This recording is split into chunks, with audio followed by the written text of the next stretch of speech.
Shalom la gente, que abuelos bendigan el nombre de Yahshua. En este capítulo que vamos a estudiar, que es Hechos 18, vamos a ver el relato de Shaul.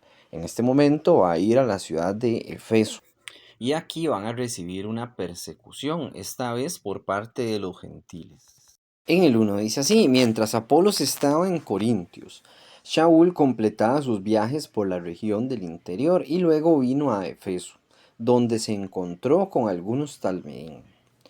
Apolos, leímos anteriormente que estaban Corintios, que es conocido de Shaul, amigo de Shaul, llamémosle así tal cual, pero que se habían separado por motivos de que a Shaul lo querían perseguir y que lo querían matar. Siempre que hablaban una ciudad por cierto tiempo, la gente se alborotaba y querían matarlo, a pesar de todos los milagros que se hacían en el nombre de Yahshua a través de Shaul, pero aún así querían matarlo. Dice en el 22, y les preguntó: ¿recibieron ustedes al Ruach HaKodesh cuando llegaron a confiar? No, le dijeron ellos, nosotros sí sabíamos que había tal cosa como el Ruach HaKodesh, ni sabíamos que había tal cosa como el Ruach HaKodesh. Tenemos que Shaul se topa con una gente en Efeso, les pregunta que qué han recibido, y ellos dicen que nada más el bautismo por Yahanan, por Juan el Bautista. Y Shaul les está hablando ahora de la Ruach HaKodesh que se derramó en lo que llaman Pentecostés, que no era Pentecostés, eso fue en Shavuot. Ahora dice en el 3, en este caso él dijo: ¿en quién fueron inmersos? Ellos respondieron: en la inmersión de Johanán. En el 4, Shaul dijo: Yahanán practicó una inmersión relacionada con volverse de los pecados a Yahweh, pero dijo al pueblo que pusiera su confianza en el que vendría después de él, este es Yahshua. Shaul les está explicando que Juan el Bautista, cuando bautizaba, él lo hacía para que la gente se limpiara de sus pecados desde un punto de vista simbólico y físico, espiritual, claro está. Ellos al entrar en el agua salían, digamos, como decir, el agua que se llama mikvah, el ritual se llama mikvah realmente, que significa como aguas que corren. Y eso se llevaba a los pecados, de nuevo, desde un punto de vista simbólico. Era como un compromiso, como hacerse la circuncisión. La circuncisión es un compromiso que uno se hace, que es un pacto, que yo me comprometo a hacer la Torá y a alabar a Yahweh, a respetar obviamente todos sus mandamientos, a darle honra a su nombre, honra y gloria a su nombre, no solamente con mi boca, sino a la hora de actuar también, ¿verdad? Actuar de forma honesta. Eso es la circuncisión también, es un pacto. Ahora, esto del bautismo, de la mikvah, es también un pacto, es una forma de hacer un pacto. La gente se sumergía, se limpiaba de sus pecados, se pedía perdón a Yahweh y se libraban de esos pecados y Yahweh los limpiaba, claro está. No es el agua en sí el que los limpia, sino es hacer todo el ritual, ¿verdad? Todo lo que manda Yahweh, hacer el compromiso, claro, y hacer los mandamientos, porque si no es un chapuzón. ¿De qué sirve?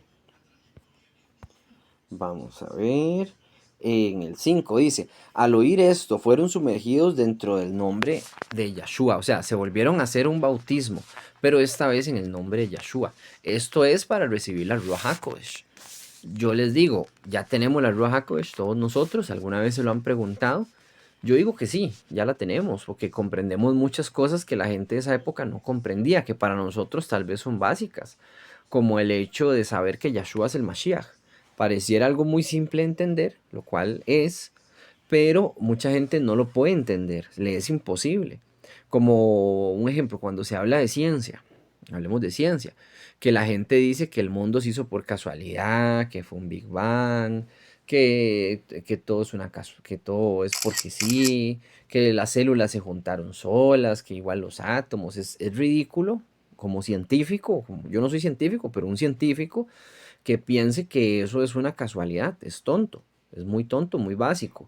Pero eso es porque hay una ceguera, no tienen el Ruach HaKodesh, no pueden ver la realidad de lo que ellos mismos saben y estudian, que las cosas no se hacen por casualidad ni por coincidencia y que somos muy complejos, somos un montón de células, de bacterias, de órganos, de sistemas, de cosas que funcionan todo a la perfección como un reloj suizo, que funcionan demasiado bien como para ser una casualidad. Entonces, eso es falso. Y eso es lo que le está pasando a la gente, que tal vez tienen el perdón, pero no tienen el Ruach HaKodesh, que no pueden entender la verdad de Yahweh. Y por eso hay tanta gente atea o gente tibia, llamémosle, que dicen, sí, yo creo en Dios, pero si creyera en Dios, haría la Torá. Ah, pero es que eso ya se abolió. Bueno, no tiene el Ruach HaKodesh usted. ¿Ven? Así es como podemos saber quién tiene y no tiene el Ruach HaKodesh. Y ahora, ¿en qué porción tienen el Ruach HaKodesh? Porque la porción que tiene Shaul del Ruach HaKodesh no la tengo yo y no la tiene usted que me está escuchando. Se lo digo así con toda confianza, sin conocerlo. ¿Por qué? Porque Shaul podía sanar personas, se acercaba y expulsaba demonios en el nombre de Yahshua y pasaba. Yo lo hago y que Yahweh me perdone, pero yo siento que yo no lo logro. Porque si lo lograra, no estaría haciendo videos, estarían grabándome a mí todos los noticieros del mundo, CNN, Fox News, noticieros independientes, todos diciendo, mire, es cierto que usted sanó a tal persona. Sí, fue así, yo la sané, nada más dije, y en el nombre de Yahshua y se sanó. Entonces yo no tengo esa porción tan grande. Sí me gustaría tenerla. Y le pido a Yahweh que todos nosotros, la Quejilá por amor a la verdad y otras Quejilot también, tengan esa porción tan grande para poder hacer milagros en el nombre de Yahshua para gloria de Él y para alegría nuestra. Claro, sería lindísimo llegar a un hospital y que la gente se levante del hospital, de la cama y le den gloria a Yahweh y uno ser partícipe. Pero seamos francos, no lo tengo y usted tampoco. Entonces, por eso también les repito y digo, no hay que jugar de profetas cuando no lo somos. 5, vamos a volvernos. Dice, al oír esto fueron sumergidos dentro del nombre de Yahshua en el 6. Y cuando Shaul les puso las manos, el Ruach HaKodesh vino sobre ellos. Así empezaron a hablar en lenguas y a profetizar. Esto de hablar en lenguas, ustedes ya saben qué es. Les dejo un video, uno de los primeros videos del canal. Recuerden que hablar en lenguas es hablar en otros idiomas. Ahí se explica bien y leemos el texto como tiene que ser.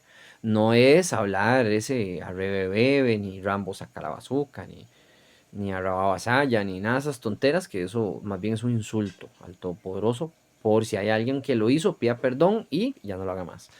Dice en el 7, eran un total unos 12 hombres. Shaul fue a la sinagoga y por 3 meses habló con audacia, teniendo diálogos y tratando de persuadir a la gente acerca del reino de Yahweh.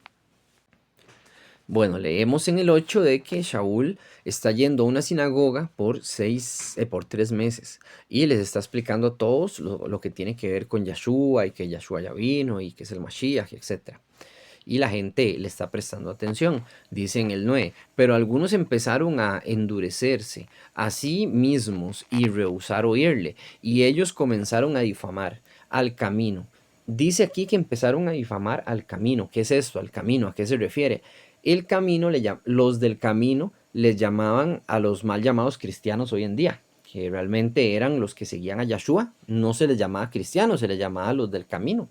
Eso de cristianos nunca existió. Eso vino después con Roma, con Constantino. Pero eso no es bíblico. Y se les llamaba los del camino. Entonces yo les pregunto a ustedes, ¿entonces nosotros somos los del camino? No, no somos los del camino, somos pueblo de Israel. A ellos les llamaban los del camino, o Meshijín, que significa mesiánicos, ¿verdad? Pero no es que se llamaban a sí mismos de esa manera.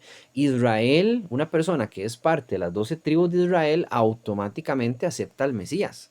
No hay que decir, soy israelita, pero acepto al Mesías. No, yo soy parte de Israel. Y obvio, acepto al Mesías, pero no tengo ni que decirlo, es que es obvio, o sea, es automático. Ahora, si yo digo yo soy judío ortodoxo, entonces ahí sí se entiende que no acepto al Mesías y que estoy metido en una religión. Vamos a leer el 9 de nuevo. Dice, pero algunos empezaron a endurecerse a sí mismos y a rehusar oírle, y ellos comenzaron a difamar al camino. Ante toda la sinagoga, Shaul se retrajo, se llevó a los talmín con él y comenzaron a tener diálogos diarios en la yeshiva de Tirano. Bueno, Tirano es un nombre común y corriente. La cosa es que este nombre se tomó para hacer énfasis en una persona que es un rey, pero que actúa de manera injusta o que es un dictador. Véanlo aquí en la etimología, dice así. La palabra tirano proviene del griego antiguo tiranos, que significa rey soberano, señor, gobernante de una polis. O sea, no era algo malo, sino que realmente era simplemente un nombre. Este tirano que tenía una sinagoga con el cual Shaul estaba, él simplemente prestó la sinagoga para que Shaul hablara y les trajera todas estas nuevas noticias sobre Yahshua y sobre el Mashiach que ellos todavía no habían comprendido. Esto continuó por 2 años, de manera que todos los que vivían en la provincia de Asia, tanto judíos como griegos, oyeron la palabra de Yahweh. Entonces, Shaul estuvo 2 años ahí. Comenzó por un tiempo y resulta que se hizo pues famoso, todo el mundo iba y él vivió 2 años, llamémosle en paz, en esta zona de Efeso, en donde él predicaba. Dice en el 11, Yahweh hizo milagros extraordinarios por medio de Shaul. Por ejemplo, pañuelos y delantales que habían sido tocados por él eran traídos a la gente enferma, se recuperaban de lo que los aquejaba y los ruajín malignos los dejaban. Shaul, qué sé yo, utilizaba un talit, aquí ponen pañuelos y delantales, porque recordemos que es una versión del griego al español. Ahí se pierde algo. Yo apuesto que podía ser talit o, bueno, parte de alguna prenda que utilizara Shaul. Y estos talit se entregaban a otras personas y esas personas las usaban y aún así el demonio salía, no solamente en presencia de Shaul. Algo que ya habíamos escuchado igual de Kefa, de Pedro, que la gente también hacía lo mismo, que utilizaban el talit de Pedro para sacar demonios y que a veces hasta tan solo la sombra donde pasaba Pedro era tanta la santidad que cargaba él que las personas se sanaban también, solo porque pasaba la sombra de él caminando por alguna calle o algo y la gente se amontonaba alrededor de Pedro también. Lo malo es que no se nos cuentan más casos, qué lástima, o sea, hubiera sido bonito que se nos contaran más, se nos cuentan pocos, realmente cuando uno lee el Tanaj, el Brit Hadashah, se cuentan pocos ejemplos de milagros, pero se dice que fueron muchísimos y que Yahshua hizo muchísimos, tantos que no se hubieran podido registrar, se dice, por el montón de libros que hubieran sido. Se registraron los más importantes y los más simbólicos, como el de la mujer que tenía un flujo de hace 12 años, que el 12 representa a Israel, que la mujer representa a Israel, que el flujo representa a un Israel que está impura, que no puede estar con su esposo, porque una mujer mientras tiene flujo no puede estar con su esposo. Entonces que Yahshua al sanarla, entonces Yahshua es el esposo y tiene un simbolismo, ¿verdad? Que es como si hubiera sanado a Israel, ¿verdad? Porque la mujer representa los 12 años. Entonces ahí vemos varios simbolismos de varios milagros que tienen una importancia especial, pero se dieron muchísimos otros que lamentablemente no se nos cuentan. Dicen el 13. Entonces algunos de los exorcistas judíos, había gente que sacaba demonios que eran judíos. Dice que vivían de lugar en lugar, trataron de hacer uso del nombre del Adón Yahshua en relación con gente que tenía ruajín malignos, con que tenían demonios. Ellos solían decir, yo te exorcizo por el nombre de Yahshua que Shaul está proclamando. Bueno, tenemos aquí varios datos que nos dicen mucho. Tenemos que unos judíos, pero no eran cualquier tipo de judíos. Todo nos indica, según lo que leemos, de que eran magos o que eran brujos, pero eran brujos judíos. Dentro de la religión judío ortodoxa hay demasiada brujería, muchísima. Ahí lo mismo que sucede con los católicos que tienen rezos, rezos repetitivos y todo ese asunto, ellos también tienen un montón de rezos. Rezo para levantarse, para acostarse, para ponerse los zapatos, para ponerse los pantalones, rezo para un montón de tonterías, ¿verdad? Ellos tienen muchos rezos y eso es brujería. También tienen la Kabbalah está repleta de brujería, hasta más no poder. Y la gematría también es brujería, aunque digan que no algunos, ¿sabes? Ponerse con los números, leer las palabras al revés, leer frases al revés para ver qué se esconde y tonteras así, ¿verdad? Que todo está codificado, la Biblia no está codificada. La Biblia está para que usted la lea y la entienda nada más. Si estuviera codificada, ¿dónde está el descodificador para descodificarla? O sea, no hay. No, no, Moisés nunca nos dejó nada para descodificar textos, ni nos mandó a hacer sumas, ni restas, ni tonteras, ni nada, ni brujería. Esos son inventos de ellos. Y aquí se nos dice de nuevo en el 13. Entonces algunos de los exorcistas judíos que viajaban de lugar en lugar. Tenemos que era como magos itinerantes que le llaman, que andan de un pueblo a otro, ¿verdad? ¿Cómo se dice? Los gitanos o algo así por el estilo. Dice, trataron de hacer uso del nombre del Adón Yahshua. Está registrando Shaul, todo esto lo registra Shaul, que intentaron hacer uso del nombre Yahshua, vea que no lo conocen. O sea, ellos intentaron hacer uso de ese nombre y ellos se daban la fama de hacer milagros o de sacar espíritus inmundos, dice, en relación con gente que tenía ruajín malignos. Ellos solían decir, yo te exorcizo por el nombre de Yahshua que Shaul está proclamando. Ellos vieron que Shaul hacía milagros, que la gente se sanaba. Bueno, mi abuelo se hacía a través de Shaul. Pero ellos lo vieron y dijeron, bueno, vamos a utilizar este nombre como si fuese un conjuro, pero lo estaban utilizando sin fe. Entonces, ¿cuál es el mensaje? Sin fe no sirve utilizar el nombre. No tenemos esa fe. Y yo les añado algo que pienso yo, puedo estar equivocado. Si no tenemos una bendición especial de Yahweh, tampoco. ¿Por qué? Porque yo pienso, en mi corazón, de nuevo, no está escrito, que uno tiene que tener como esa bendición especial sobre uno, ¿verdad? Como ese don, ese talento, llamémosle. Es mi pensar, puedo estar equivocado y espero estarlo. Y que mucha gente pueda ser sanada, ¿verdad? En el nombre de Yahshua. Dice en el 14, una vez 7 hijos de un Cohen Agadol judío llamado Sheba hacían esto. Ok, tenemos que estos hombres son hijos de un Cohen Agadol, pero nunca, históricamente, o que yo sepa, ¿verdad? No quedó ningún registro, ha habido un Cohen Agadol que se llamara Sheba. Entonces, ¿por qué Shaul registra que había un Cohen Agadol? Bueno, es que puede que él fuera un Cohen Agadol falso, o sea, que él mismo se llamara a sí mismo Cohen Agadol y que sus 7 hijos eran los brujos que hacían estas cosas, que iban y predicaban en el nombre de Yahshua, del cual Shaul habla.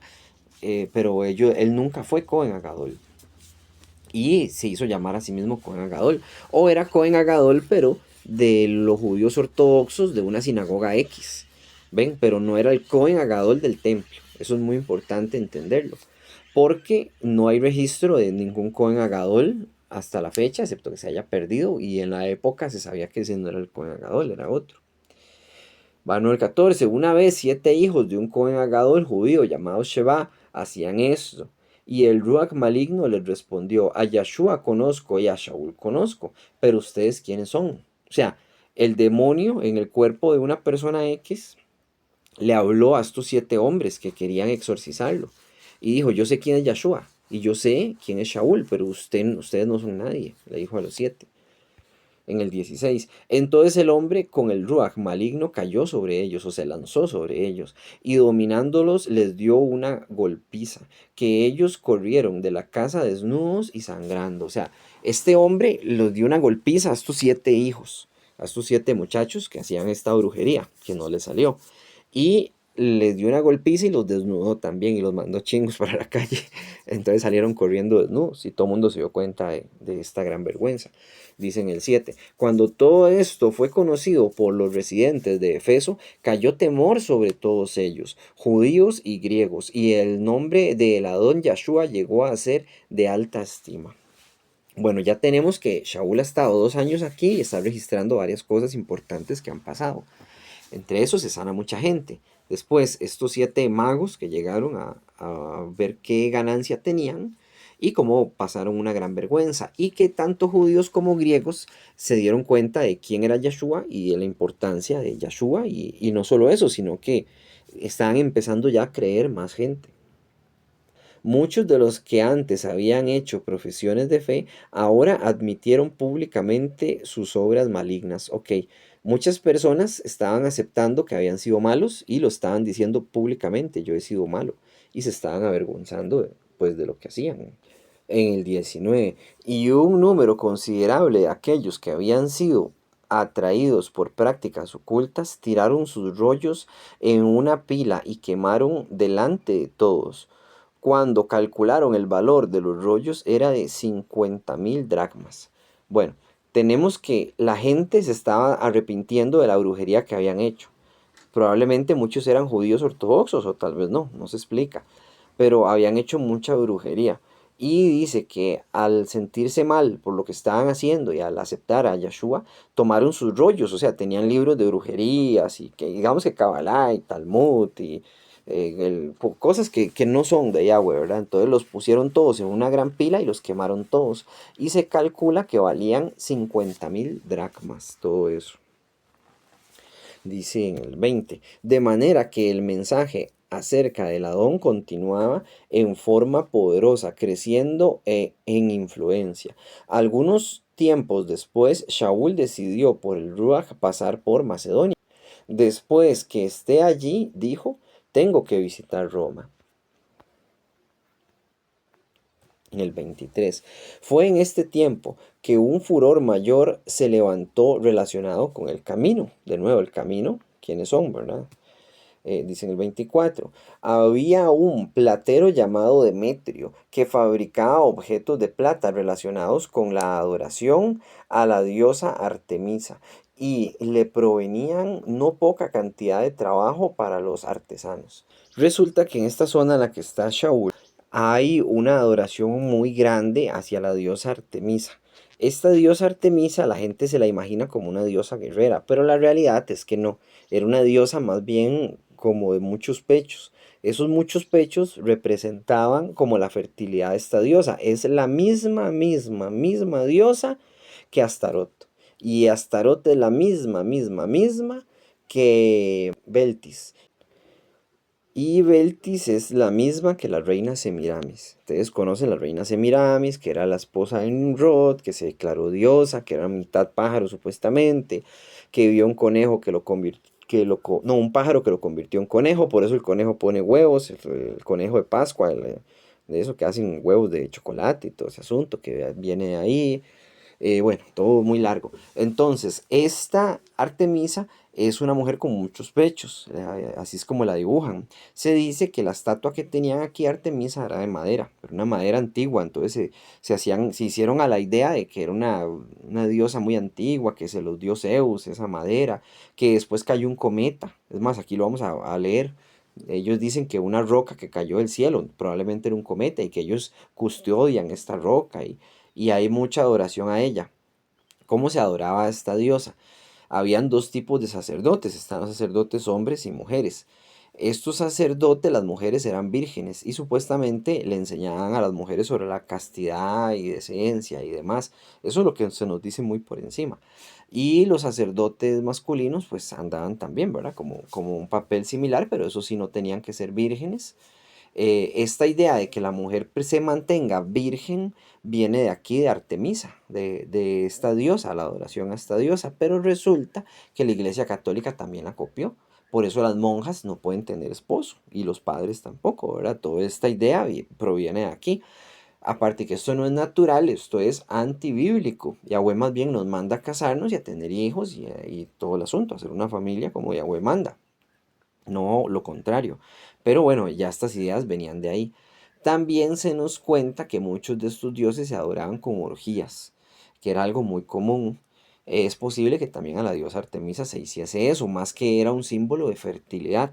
Es irónico que la diosa fuera un símbolo de fertilidad con muchos pechos y que se lo obligara a las muchachas a ser vírgenes por siempre. Otra cosa es que hagan caso, pero bueno, era parte del rito.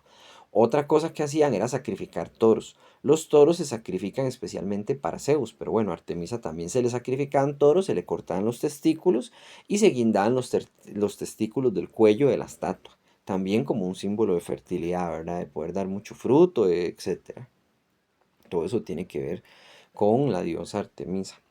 Ahora dice de nuevo el 24. Había un platero llamado Demetrio que fabricaba objetos de plata relacionados con la adoración a la diosa Artemisa y le provenía no poca cantidad de trabajo para los artesanos. O sea, ganaba muchísimo dinero haciendo estatuas. Algo muy parecido a la Iglesia Católica, que hace muchísimo dinero con sus estatuas de yeso. Todavía hacen más la Iglesia Católica que esta gente. Dice en el 24, él convocó a una reunión con ellos y con los que tenían actividades similares y dijo, señores, ustedes entienden que esta línea de oficio nos provee con nuestro sustento. O sea, hacer estatuas nos deja mucha plata, deja mucho dinero, dice en el 26. Y pueden ver y oír por ustedes mismos que no solo aquí en Efeso, bueno, aquí estamos en Efeso, dice, pero prácticamente en toda la provincia de Asia, este Shaul ha convencido y alejado a una considerable cantidad de gente diciendo que dioses hechos por mano de hombres no son en lo más mínimo dioses. Ok, tenemos que este Demetrio está muy enfadado con Shaul. porque Shaul les está diciendo, en pocas palabras, que no compren estatuas, que eso no sirve para nada. Y es verdad. Dice en el 27. Ahora, el peligro no es tan solo que la reputación de nuestro oficio sufra, sino que el templo de nuestra gran diosa Artemisa sea tomado a la ligera. O sea, que nuestra diosa, la grande, ya la gente no le está dando pelota. Ya nadie quiere nada con esta diosa Artemisa. Y eso nos va a afectar económicamente. Continúa diciendo, podría terminar ella misma con su deidad, la cual es adorada a través de todo el mundo, siendo ignominiosamente despojada de su majestad divina.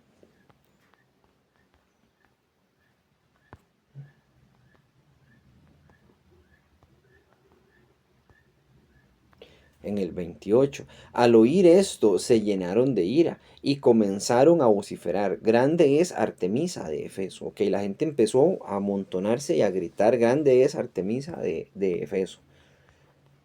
Dice en el 29. Pronto toda la ciudad estaba agitada, como si fuese un solo hombre. La turba irrumpió en el teatro, arrastrando a Gallo y Aristarco, los compañeros macedonios de Shaul. Tenemos que están buscando a Shaul. Bueno, no lo están buscando, pero si lo encuentran, le va a ir horrible. Que esta gran multitud empezó a gritar, grande es Artemisa de los Efesos. Querían volver al paganismo cuando ya mucha gente pues se había alejado de ello. Tomaron a dos discípulos de Shaul, a Gallo y Aristarco, y los metieron en un teatro. En este teatro les van a hacer un juicio, o pretenden hacerles un juicio. Dice en el 30, Shaul mismo quería aparecer delante de la turba, pero los talmiín no se lo permitieron. Ok, Shaul quería aparecer enfrente de toda esta gente que estaba gritando grandes Artemisa y a ver si los podía calmar. Entonces él es muy valiente. Vemos que Shaul tiene mucha valentía, no le da miedo que lo maten y lo iban a matar. O sea, ahí lo agarran y lo matan. Pero los talmiín no lo van a dejar.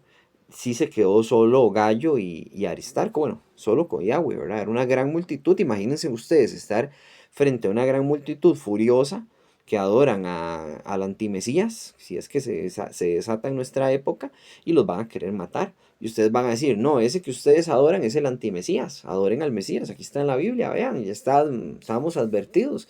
Y la gente los va a querer matar y al rato hasta los va a decapitar, que eso es lo que está escrito en la Biblia. Dice en el 31.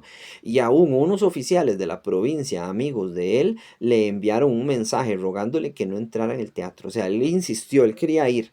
Y unos amigos de él, oficiales, o sea, los mismos oficiales romanos, le dijeron a Shaul, no, no, no vaya, no, usted no entre ahí porque es peligroso.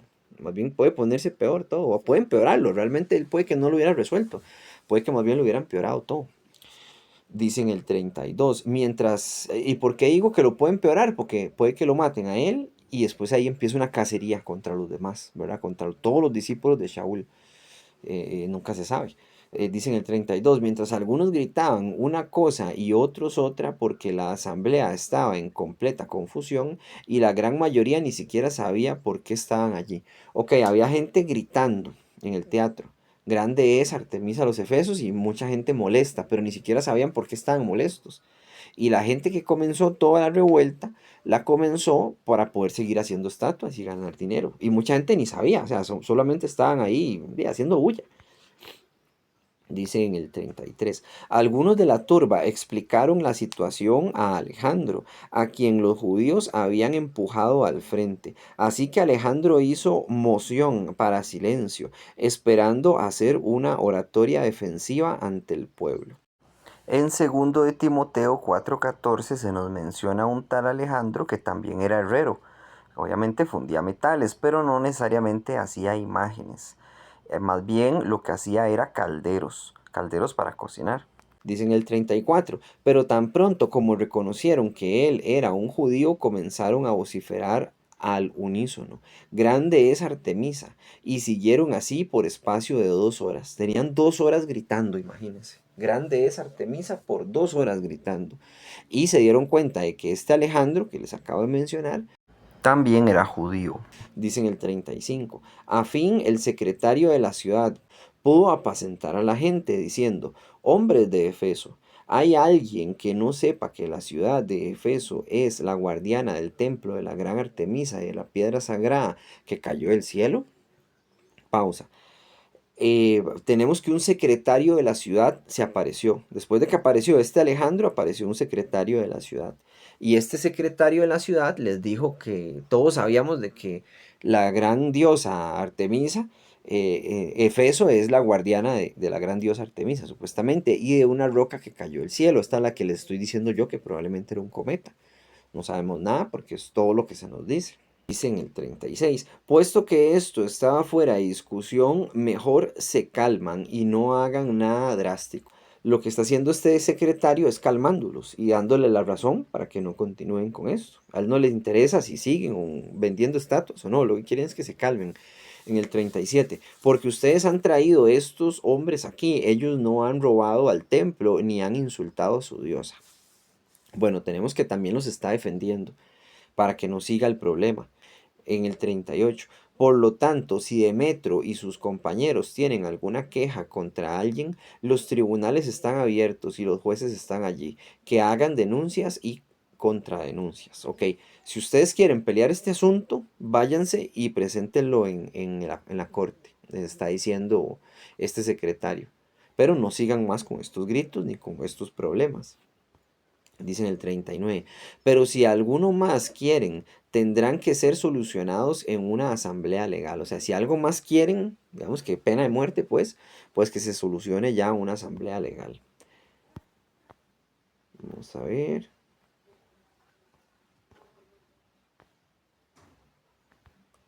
En el 40, porque estamos en peligro de ser acusados de amotinados por causa de lo que hoy ha sucedido. Este secretario está diciendo, vea, si seguimos con estos gritos y con estos pleitos y Roma nos acusa de que nos estamos amotinando, van a mandar al ejército y nos van a matar a todos si seguimos en esta cosa. Si ustedes tienen problemas con alguien, si no les gusta lo que están predicando y demás, vaya y llévenlo a la corte. Ahí está la corte abierta, ahí están los tribunales, ahí está todo. Usted nada más va y lo presenta. Y si algo más quieren, ahí está la corte. Sigan, llévenlo a lo penal, llamémosle, ¿verdad? Llévenlo a cárcel. Allá un delito más grave. Eso es lo que les está diciendo el secretario para calmarlos. Bueno, el 40, porque estamos en peligro de ser acusados de amotinarnos por causa de lo que hoy ha sucedido. No hay justificación para esto. Y si nos preguntan, no podremos dar una explicación razonable por esta reunión tan desordenada. O sea, esta reunión es un desorden lo que están haciendo ustedes. No se está planteando nada, son puros gritos. Y tras que son puros gritos, no estamos llegando a ningún concilio ni estamos llegando a nada. Roma, eso sí tenía, que intentaba hacer justicia. No digo que la tuviese, no creo, francamente, pero al menos lo intentaba ser civilizada. Realmente los tribunales y la idea de juicio y demás proviene de Israel. Israel fueron los primeros en hacer esto, al menos registrados. Se dice que también había en el imperio babilónico con Hammurabi y demás, pero recordemos que la Biblia viene desde antes del imperio babilónico, ¿verdad? Eso es de mucho antes, mucho antes. Y todas estas cosas se juzgaban. No sé si en Egipto habían tribunales, eso habría que investigarlo, en la época egipcia, si habían tribunales, pero sí sabemos de que la Torá se le entregó a Moshe y desde la Torá en adelante se sabe que Yahweh les dio para juicios. Ya en esa época sí es cierto, sí existían el Hammurabi, que el famoso código Hammurabi, que supuestamente la Biblia le copió a Hammurabi, pero la realidad es que Israel siempre ha estado dispersa por el mundo y ellos han llevado su cultura más bien a otras naciones. Y parte de esa cultura es la justicia. Y la justicia proviene de Yahweh.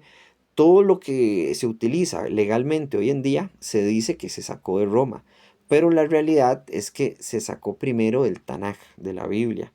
Porque Yahweh así nos enseñó a juzgar, a llevar evidencias, pruebas, testigos, etcétera, para poder hacer un juicio justo contra una persona sobre X tema. Dice en el 41 ya para terminar. Y con estas palabras despidió a la asamblea. Ok, él dijo, el secretario dijo estas cosas, despidió a la asamblea y todo el mundo se dividió y se calmó el conflicto que estamos leyendo y todo lo que se dio. Y espero que les haya gustado y servido el estudio. Que Yahweh los bendiga en el nombre de Yeshua. Vamos a hacer una oración. Padre Yahweh, en el nombre de Yahshua te pedimos discernimiento, mejóranos, mi Señor, para ser mejores para ti, para ser mejores para nosotros mismos también, mi Elohim, en el nombre de Yahshua. Te pedimos perdón por todos nuestros pecados. Ayúdanos a ser excelentes, excelentes en tu Torah, excelentes en el diario vivir. Obséquianos salud, mi Señor, de tu salud, de tu Ruach HaKodesh. Obséquianos en gran medida como le obsequiaste a Shaul, como le obsequiaste a los apóstoles, mi Señor, un Ruach grande, mi Abba, que se puedan ver milagros a través de nosotros para honra tuya y para alegría nuestra. Todo eso te pedimos, mi Señor. Te pido por la Quejilae, por amor a la verdad, que crezca, que se multiplique, eh, que, que lleguemos a más gente, mi Señor, en el nombre de Yahshua. Amén. Ahora me despido yo dejándoles una canción. Shalom, Urahot, paz y bendiciones.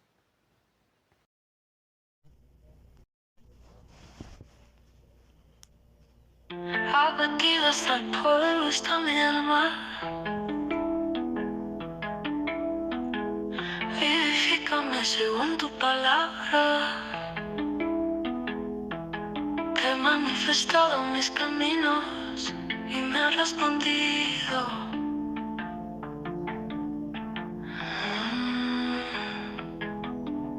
Enséñame tus estatutos, hazme entender el camino de tus mandamientos para que medite en tus maravillas.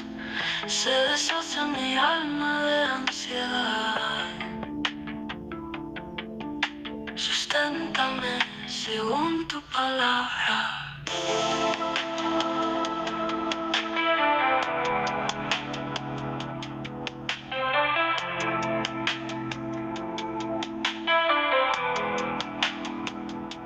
Aparta de mí el camino de la mentira, y en tu misericordia concédeme tu ley. Escoge el camino de la verdad. He puesto tus juicios delante de mí. Me he pegado a tus testimonios, oh Adonai. No me avergüences, por el camino de tus mandamientos correré cuando ensanches mi corazón. Enseña cada verdad, el camino de tus mandamientos correré cuando ensanches mi corazón.